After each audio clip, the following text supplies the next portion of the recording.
parte donde Mateo no le gustó Marcos y decidió editarlo y cambiar algunas cosas. Las vamos a ver. Pero esa opinión, como todas las opiniones, no le gustó a todo el mundo. Así que llegó otro autor, que vamos a llamar Lucas, no es que se llame Lucas, y decidió tomar Mateo, tomar Marcos, pero añadirle un poco más de su cosecha y cambiar las cosas que no le gustaban, ni de Marcos ni de Mateo. Ahora, por facilidad yo voy a estar hablando todo el rato de Marcos, Mateo, Lucas, Juan. Los 4 libros son anónimos, no tienen autor, y se les puso así para diferenciarlos más fácil. ¿Ya? Son totalmente anónimos, no sabemos quién los escribió. Y tampoco a todo el mundo le gustó lo que decía Lucas. Así que Juan, el libro que llamamos Juan, toma principalmente el texto de Marcos y lo mantiene, añade una gran cantidad de texto nuevo y se pone a hablar del agua de la vida y el pan de la vida, que es todo lo que está en celeste, y hay algunas cosas en verde que toma de Lucas, pero solamente para decir lo contrario a lo que dijo Lucas. Este es un opositor de Lucas. Todas las partes de Juan que tienen que ver con el otro texto son para llevarle la contraria. Y esto se ve así. El texto original, Marcos. Entonces está Jesús, hace una cena con prostitutas y con cobradores de impuestos y dice una parábola, como lo que hace Jesús, que le gusta decir parábolas. Entonces se pone a decir que el vino nuevo y el vino antiguo, es importante el vino nuevo y el vino antiguo, porque si no, si se mezclan, se derraman. Y esto todo está hablando acerca del surgimiento de este nuevo movimiento religioso, el cristianismo, versus el judaísmo. Pero esto no le gustó tanto a Mateo, porque Mateo era de ascendencia más judía, se sabe que su texto trata de defender y reivindicar el judaísmo, así que Mateo añade, para que se conserven los dos, no porque el vino nuevo sea mejor, es para que se conserven los dos. Pero Lucas copia el mismo pasaje e intenta justificar por qué motivo va a haber judíos que no cambian de opinión y que van a seguir siendo judíos. Y dice, claro, porque es mejor que algunos prueben del vino nuevo, porque los que prueban del vino antiguo puede que van a encontrar que el vino antiguo era el mejor. Como que el judaísmo para los judíos iba a ser mejor que el cristianismo. Estaba explicando un fenómeno normal. ¿Por qué motivo no todo el mundo se vuelve cristiano? ¿Por qué todavía hay judíos? Pero esa forma de decirlo no le gustó a Juan. Así que Juan hizo otra historia totalmente distinta, con otra cena distinta, donde inventó un milagro nuevo, que es el milagro de transformar agua en vino, solamente para que al final, la conclusión de ese milagro, es que el que prueba el vino dice, en verdad el vino nuevo es mejor que el antiguo. Ese es el objetivo. Los 4 episodios que se puedan ver diferentes, uno piensa, bueno, la boda en Caná, la de Juan, no es el mismo evento que la cena que come antes con los discípulos. No solo es el mismo evento desde el punto de vista teológico porque está enfocado al mismo mensaje corregido por los 4 autores, sino que la última, que es una boda que no es la de Jesús, es simplemente para dejar claro que los otros 3 evangelios no era Jesús el que se casaba cuando en los otros 3, durante esa cena, dice que él es el novio y que viene a estar con los amigos del novio. Es el mismo pasaje, pero manipulado. Y esto es lo que hicieron los 4 evangelios. No existen otras fuentes y no es un misterio que sean tan distintos unos de otros. Simplemente Marcos dijo algo, a Mateo no le gustó, así que le añadió de su cosecha. Lucas estaba en desacuerdo, así que le puso otra cosa más. Y Juan dijo, no, estoy en desacuerdo, esto era como dijo Marcos, así que voy a arreglarlo y ponerlo de nuevo. Y eso es lo que se trata. Cada pasaje de los 4 evangelios se explica perfectamente de este modo. ¿Ya? Ahora, si ustedes toman una Biblia entera y se ponen con destacadores a marcar cuál parte de Mateo está sacada de Marcos, cuál parte de Lucas está sacada de Mateo y de Marcos, y cuál parte de Juan está sacada de los otros, se obtiene una cosa que parece un código genético. Tenemos Marcos al comienzo, que tiene más o menos 11.300 palabras. Todo lo que está en blanco, donde dice Mateo, es texto tal cual sacado de Marcos. Pero todo lo rosado son pedazos añadidos, que no estaban en Marcos. Entonces, allá arriba, eso rosado de arriba, es todo el cuento ese de Herodes que mandó a matar a los niños de Belén, que no está en Marcos. Todo lo que está allá abajo en rosado es porque Jesús resucita en Mateo, mientras que en Marcos, el original, a Jesús no lo encuentran y ahí se acaba el Evangelio. En Lucas toma algunas partes textuales de Marcos, que son las que están en blanco, y toma otras partes textuales de Mateo, pero no todas porque no está en completo acuerdo con Mateo. Y Juan toma principalmente cosas de Marcos, que son las que están en blanco, añade un montón de cosas filosóficas y simbólicas acerca del agua y la sangre y el cordero, y cosas muy originales, por cierto, y un par de cositas sacadas de Lucas solamente para contradecirlas. como por ejemplo el tema del agua convertida en vino para decir que el vino nuevo es mejor, superior que el antiguo, para poder llevar la contra a Lucas. Lo que está en gris son versículos que se añadieron muchos siglos después. El final de Marcos, como no tenía resurrección, sacaba originalmente en Marcos 16,8, le añadieron del 16,9 al 20 para que Jesús vuelva. Y Juan le añadieron el prólogo, el último capítulo que es un epílogo, y le añadieron en gris el cuento más famoso de Jesús, la mujer adúltera. El que esté libre de pecado arroje la primera piedra, no estaba en el Evangelio original y no se encuentra en los textos más primitivos. Empezó a aparecer en las copias de Juan recién cerca del siglo VI. Y el más famoso episodio, el que más le gusta a todo el mundo, e incluso nosotros podemos encontrar que es valioso, pero no es de los originales, lo añadió algún cura después, en algún lugar de copia de textos. Y aquí viene lo interesante, esto es lo que voy a hablar hoy día. El texto no está contado como una simple historia, sino que la estructura del texto es muy importante y simbólica para el autor. No, para todos. O sea, pensé que me estaban hablando a mí de Marcos. No.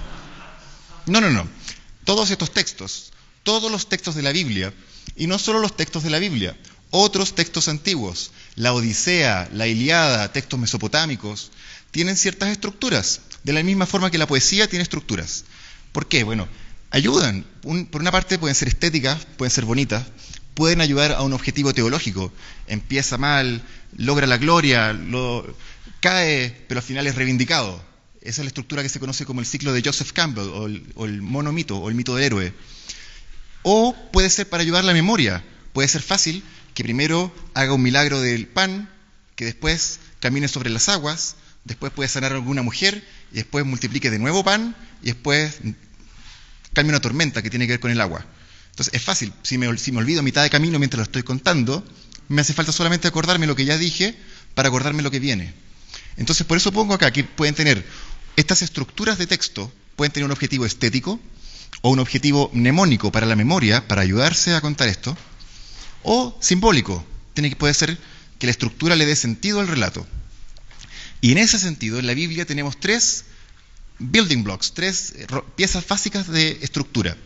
Una, que se llama el quiasmo, no es un término original de esta época, se puso mucho después, cerca del siglo XVI, XVIII, porque tiene una forma como una cruz, y la letra chi, o ki, tenía una forma de X en griego, el paralelo, y el inclusio, que tiene forma como de un sándwich. Vamos a ver un ejemplo de cada uno para que les quede totalmente claro. No se asusten si son nombres extraños. Esto es muy sencillo. Un quiasmo tiene una estructura que empieza en un punto, llega a un punto medio y los elementos hacia el final se repiten, van como un espejo. Por ejemplo, en Génesis, parte que toda la tierra tenía una sola lengua y después hallaron los hombres un lugar en la tierra de Sinar y dijeron, vamos, edifiquemos allí una ciudad. Y le pusieron por nombre Babel, ¿cierto? Y dijo Yahweh, he aquí que el pueblo es uno y todos tienen un lenguaje. Y lo que dice a continuación es un reflejo de la frase de los hombres. Dice, vamos, descendamos y confundamos allí su lengua. Lo empieza del mismo modo que el vamos, edifiquemos allí una ciudad. Y por eso, como se confundió la lengua, dice, por eso fue llamado ahí el nombre de eso Babel, que es un paralelo a Sinar. Porque allí confundió el lenguaje de toda la tierra, que era la contraparte, a la primera parte, que todo el pueblo tenía una sola lengua. Esto es muy básico, está en toda la Biblia. Muchas partes de la Biblia están escritas así, no es ningún misterio, lo saben tanto ateos como cristianos. Y tiene, como les expliqué, objetivos de memoria, estética y simbólico. La otra forma de hacerlo es un paralelo. Por ejemplo, Jesús le dijo a la higuera, esto es tal cual, nunca jamás coma nada de ti, así que después entró al templo y se puso a hacer otras cosas, y luego de eso lo oyeron los escribas y lo andaban buscando porque le tenían miedo. Al día siguiente salieron y la higuera se había secado. Luego Jesús les explica que el que tiene fe incluso es capaz de decirle a este monte, el monte del templo, el monte Sión, quítate y será destruido, porque está hablando del templo, y nuevamente lo buscan porque le tenían miedo. ABC, ABC, puede tener más escalones. Este es un ejemplo de 3 escalones, ¿ya? Y un inclusio, que es como un sándwich, es siempre, eso sí, simbólico. Esto no es por memoria. Un inclusio es cuando yo empiezo una historia, Pero a mitad de camino cuento otra cosa que no guarda relación con lo que empecé a contar. Aparentemente es otro tema. Y luego que lo cuento, vuelvo a la historia que conté al comienzo. Eso, que se llama un inclusio, es porque aunque parecen temas distintos, lo del medio solo se explica bien si lo tomo entre medio del sándwich y aplico los dos bordes para explicar lo del medio. Por ejemplo, en Marcos no hay embarazo virginal, no hay anunciación, no hay ángeles. Entonces, cuando Jesús se pone a predicar, María con los hermanos de Jesús piensan que se volvió loco. Y salieron, cuando lo oyeron que estaba predicando, pensaron que se había vuelto loco y fueron a buscarlo. Pero ahí la historia cambia y se va a Jesús hablando una parábola con los escribas. Y se pone a decir que los escribas lo acusaron a él de que si hace exorcismos es porque está poseído por el demonio. Y él responde diciendo, no, porque si estuviera poseído, ¿cómo yo podría estar atacando a los demonios? Porque si una casa está dividida contra sí misma, esa casa no puede permanecer. Y justo ahí llega de nuevo la mamá con los hermanos y le dicen que te están buscando, porque pensaban que estaba loco. Y ahí es donde él los rechaza y dice, no, ustedes son mis hermanos. Eso se entiende perfecto solo si es que entiendo que el medio y los dos bordes están relacionados, ¿ya? Es decir, cuando él está hablando de la casa dividida, está hablando de que el pueblo en ese momento no todos lo iban a seguir y los que no estén con él son los que van a caer, ¿ya? Ahora, los académicos saben que existen estructuras bíblicas, los académicos cristianos. Sin embargo, tienen dificultades para ver realmente hasta qué nivel llega esta estructura. En las últimas revisiones de textos de estudios científicos, hay un gran interés, les parece fascinante, pero como ellos parten de la preconcepción que estos son hechos históricos, tienden a restarle importancia a las cosas que parecen paralelos, porque le quitarían peso a la historia. Entonces, por ejemplo, tenemos este paper donde dice que no están ni un paso más cerca de concluir dónde está el medio del Evangelio y dónde es que están los puntos de división del Evangelio. Se dan cuenta que hay cierta estructura, hay cosas que ven que son paralelas, pero no pueden acordar cómo puede ser, dónde está el medio, dónde se divide. Lo único que están todos de acuerdo, según esto, es que es el producto de una larga tradición de predicación, es decir, reafirmando la idea que son ideas, una tradición oral de décadas, que Marcos solamente recogió en escrito después. Y a todo esto, los nombres son anónimos, no se llama Marcos originalmente, es un texto anónimo. Pero como se conoce como Marcos, todos piensan que Marcos lo escribió Marcos, un seguidor romano de Pedro, que nunca estuvo pisando Galilea. Y mientras que Mateo se llama como uno de los discípulos. Así que Mateo tiene más peso porque es un discípulo de verdad, mientras que Marcos es solamente un secretario, siendo que Marcos era el texto original. Ahora, si es que tomamos estos conceptos del inclusio, el paralelo y el quiasmo, entendemos que están estas estructuras y analizamos Marcos, no los otros textos, porque como vieron están reeditados, manoseados, recortados y le añadieron cosas. Solo Marcos. Y tratamos de buscar cómo son estas estructuras sin preasumir que son eventos históricos. Si uno piensa que todo esto son eventos que un autor los quiso poner y todos podrían en teoría ser parte de una mega estructura, ocurre algo muy interesante. Resulta que al medio del texto, cuando uno lo va leyendo, empiezan a aparecer cosas que se repiten. Jesús anuncia que se va a morir y va a resucitar, pasan algunas cosas más, luego lo anuncia de nuevo, yo voy a morir y el tercer día voy a resucitar, pasan otras cosas más y luego de nuevo lo dice. Y uno empieza a decir, esta parte está repetida, qué raro, ¿para qué va a decir lo mismo tantas veces? Y instintivamente uno intenta volver a leerlo. Y aparece que cada vez que anuncia eso, justo después hay una discusión con los discípulos, en cada una de las tres. Y si uno lo vuelve a leer, resulta que está justo entre un ciego, la curación de un ciego, y la curación de otro ciego. Estos ciegos son importantes a todo esto, porque el primer ciego, el ciego de Betsaida, es el único milagro bíblico donde Jesús no logra sanar al ciego a la primera. Lo intenta 2 veces. Lo intenta sanar, le echa saliva a los ojos para ver si puede ver, y el ciego responde algo muy enigmático. Dice, pucha, sí veo, pero no veo bien, veo a la gente como árboles. Extrañísimo. Y Jesús lo intenta una segunda vez y le dice, mira de nuevo. Y el ciego responde, ahora veo claramente. Eso va a ser importante en un momento, así que recuérdenlo. Y si seguimos, vemos que al medio de esto tenemos un segmento con un hijo enfermo que los discípulos no los pueden exorcizar y que hablan que el hijo estaba endemoniado desde la infancia, tenía epilepsia, y que él se arrojaba al fuego y al agua, y Jesús lo cura y los exhorta a tener fe. Mientras que en el otro pedazo, él llama a otro niño distinto, y los discípulos le dicen que otro expulsa, pero que no es de los nuestros, y Jesús les dice, no hagan tropezar a estos niños porque su castigo será peor que ser echados en el agua o en el fuego, y los exhorta a tener sal y paz. Esto es un gran quiasmo. Se escriben así por un tema de convención y para verlos más fácil. Bueno, y entre medio de los dos ciegos, arriba es cuando le dicen, Jesús pregunta quién creéis que soy, y al final le dicen, eres el Cristo. Y justo antes del último ciego es cuando lo ven llegar y el ciego grita, oh, hijo de David. Son los dos momentos en que lo proclaman abiertamente. Es perfectamente simétrico, lo que demuestra que esto no es un evento histórico. Ahora, esto es la clave del centro del Evangelio para poder saber el marco de lectura y poder seguir leyendo hacia los lados y dilucidar cuál es la simetría. Esta es la clave, pero esta clave no está en todos los evangelios, porque a Mateo le molestó muchísimo que Jesús no pudiera curar al ciego a la primera. Así que decidió borrar al primer ciego. Así que no hay primer ciego. En Mateo está todo esto tal cual, excepto el primer ciego, y al fondo abajo puso dos ciegos juntos. Entonces, cuando los cristianos leen y toman primero a Mateo, se pierden del marco de lectura. Tienen el primer anuncio de la resurrección, el segundo y el tercero. No sé por qué no es obvio para ellos eso, porque para mí es muy obvio, pero se imaginan que el gran punto de vértice es la transfiguración, que está un poquitito antes del primer anuncio. Porque no tienen el marco de lectura porque están leyendo Mateo, no Marcos, que es el que tiene los dos ciegos que da la clave.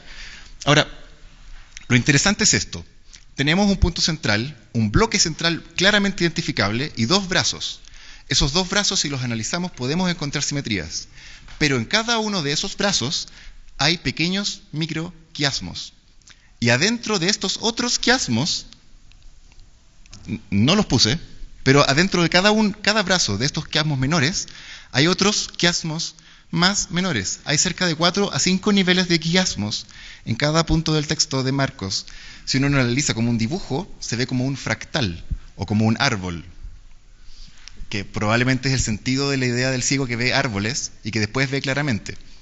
Ahora, si tomamos el bloque central que les conté y los tiramos hacia los lados, empezamos a encontrar que hay elementos para afuera que también se van repitiendo a modo de espejo. Como yo les había contado, hay un brazo, un bloque central y un brazo final. Y voy a mostrar mucho texto, así que si quieren pueden sacar fotos.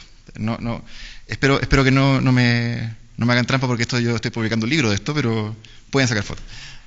Y cada brazo, a su vez, está compuesto por menores quiasmos, dos quiasmos en cada uno de los dos brazos menores, y a su vez, cada uno de esos quiasmos menores tiene pequeños, menores quiasmos adentro de los otros quiasmos, demostrando que el autor de Marcos probablemente tenía algún trastorno obsesivo compulsivo. Era un hombre realmente muy meticuloso, a un nivel genial. Esto es hablando desde el punto de vista intelectual, esto es un milagro.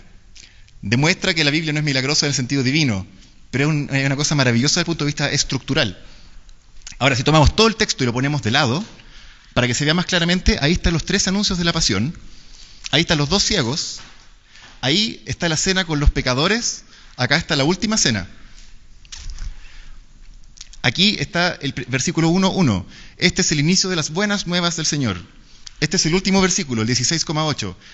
Las mujeres huyeron del sepulcro y no les dijeron nada a nadie, que es la contraparte del primer versículo. Aquí, en este pedazo de acá, es cuando Jesús se sube al barco y empieza su viaje por Decápolis y Galilea, ahí donde se baja del barco.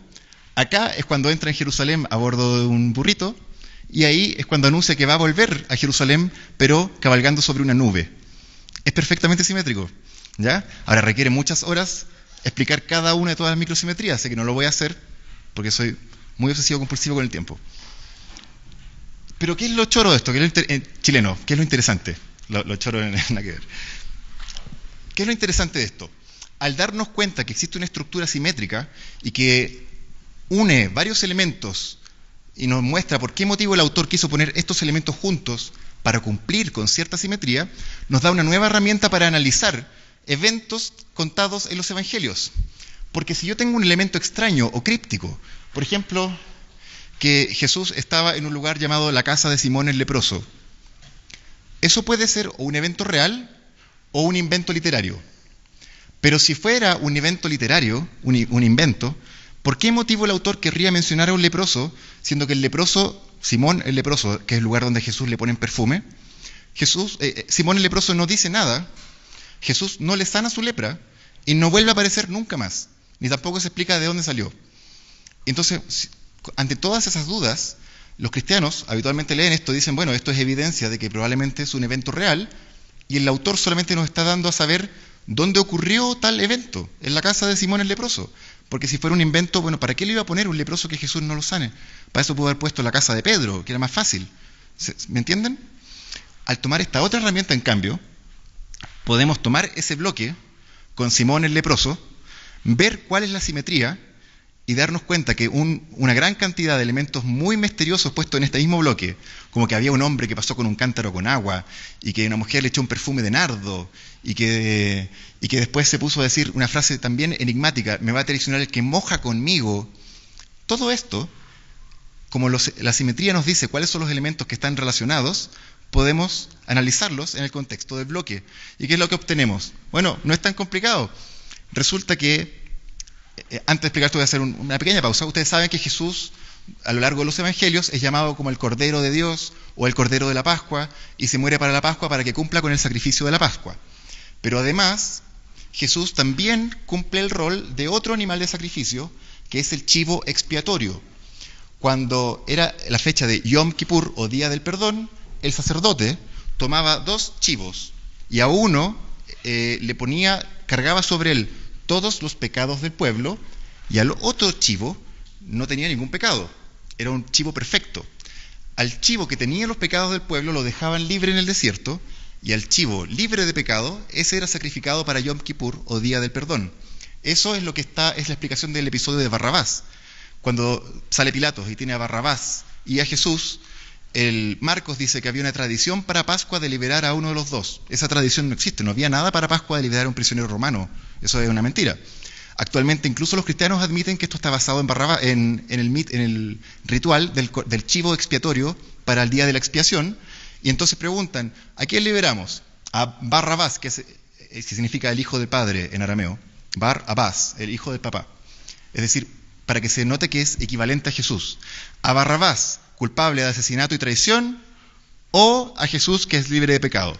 El pueblo elige liberar al que es culpable de los pecados y sacrifican al que es inocente. Es para que Jesús sea el sacrificio perfecto, porque eso es lo que decía Pablo y lo que sale en la epístola de los Hebreos, que Jesús cumplió con todos los sacrificios. Entonces, a lo largo de los evangelios, Jesús no solamente es el Cordero de Pascua, es también el chivo expiatorio con el episodio de Barrabás.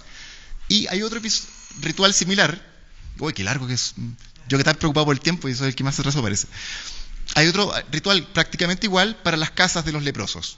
Entonces, para las casas de los leprosos se toman 2 avecillas, una que es sacrificada y la otra, en cambio, que se moja en la sangre de la avecilla muerta en un cántaro con agua y se usa para salpicar la casa del leproso, para curar la casa del leproso. Si tomamos todos esos elementos, explican perfectamente por qué aparecen todas esas cosas tan extrañas y crípticas en este bloque. O si tomamos un inclusio, por ejemplo, hay una mujer que estaba sangrando hacía muchos años y no paraba de sangrar. No, perdón, justo antes de eso, llegan a buscar a Jesús y le dicen, no, Jesús, está muerta una niña, tiene 12 años, ¿ya? Pero antes de ir a curarla, aparece una mujer que está sangrando hace 12 años, y después de sanar a la mujer que sangrando hace 12 años, Jesús va donde la niña de 12 años y le dice que se levante. Este inclusio, si uno analiza como la estructura y se da cuenta que es un inclusio, los elementos de este bloque apuntan a una cosa que es bastante enfermiza del Antiguo Testamento, que tiene que ver con la idea de casarse con niñas prepúberes. Entonces, en Ezequiel, Israel es visto como una mujer.